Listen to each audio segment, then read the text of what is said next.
अगर आप भी चाहते हैं करण कृष्णा एंटरटेनमेंट का भोजपुरी गाना सुनने के लिए तो इस चैनल को सब्सक्राइब करें और बेल आइकन को दबाना ना भूलें।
हम करब नवरात्र दशहरा से हरे बहरा से बड़ ड्राइवर सजनवा हम करब नवरात्र दशहरा से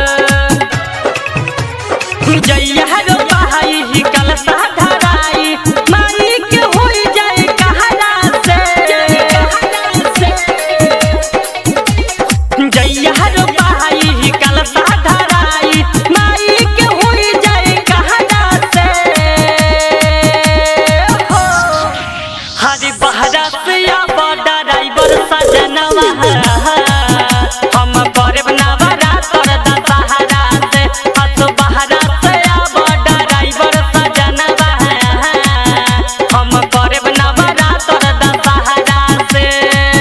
डिजिटल रिकॉर्डिंग स्टूडियो मधुबन।